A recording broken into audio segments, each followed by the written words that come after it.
eegallaa jechuudha. Baay'ee sansalicha hojjennu iddoo erga milikkitatti goone booda finnee wal qabsiisnee asumarraa eegallaa jechuuf sansal 20 hojjannaa jechuudha. 2 3 4 5 6 7 8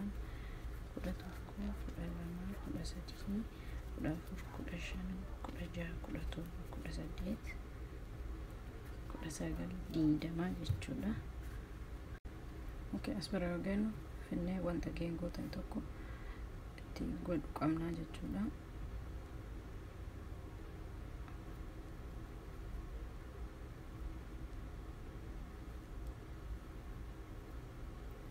ani kan fayyadame isuma argitan kana waan akka shibooti. sana booda irraa carbaa jechuudha maqasichaan.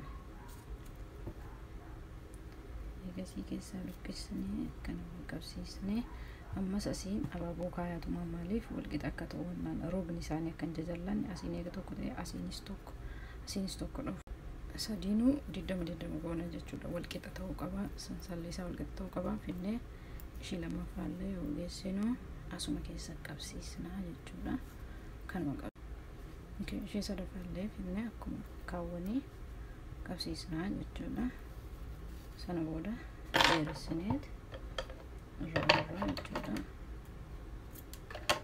luqqisna sana booda eega akkas gooneen booda kan irra marsisnaa jechuudha. kirrii isii dheeraa san kana naannoo ishee marsiisaa deemnaa jechuudha. irra kirriidhaan akka halluun isaa tokko ta'u jechuudha.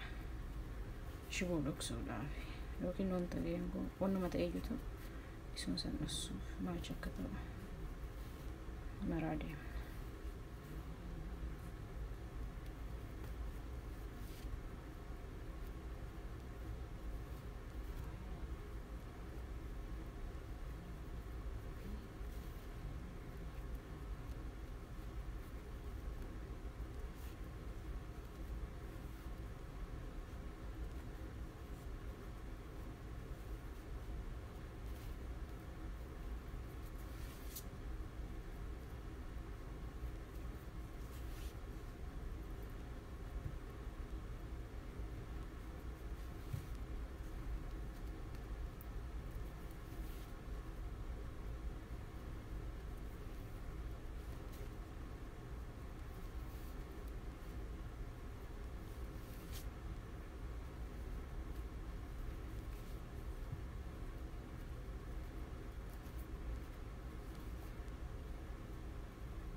finnee takka wal qabatu isa marfeedhaan wal qabsiisnaa jechuudha. jala kanas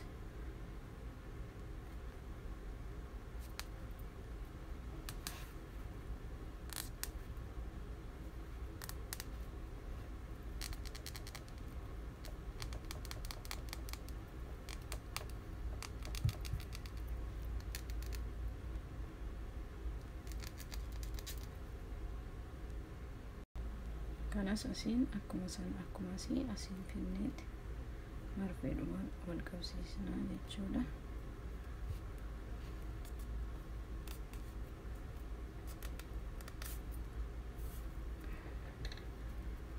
wal qabatee jira. takka itti dabaluu dandeenya. more sirriitti akka ol qabatu yoo barbaanne jechuudha. Kana booda irraa jirra jechuudha maqasiidhaan.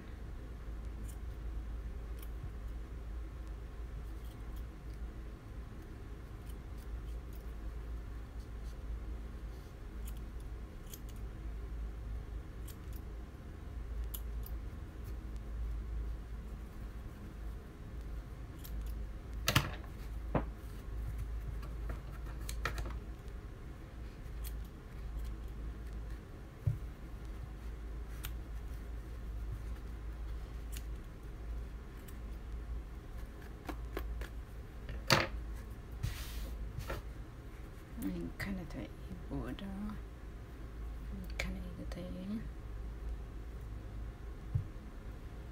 booddee kana ta'e jechuudha. Mala wanti hafe isatti galchuudha. Isa kanatti galchuudha jechuudha.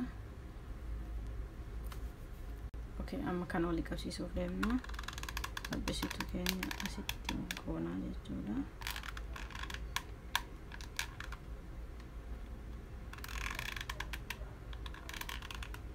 Eeggoon booda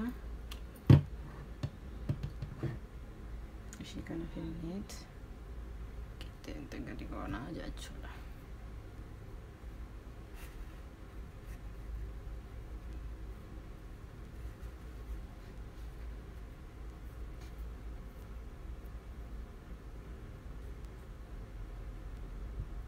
Kana fakkaata. Nagaan tura, turtii gaarii. Nagaa wanta biraatii walitti deebinutti nagaa fayyaa ta'a. Nageenya isin irratti haa jiraatu. Akka jirtaniin nagataa galatooma.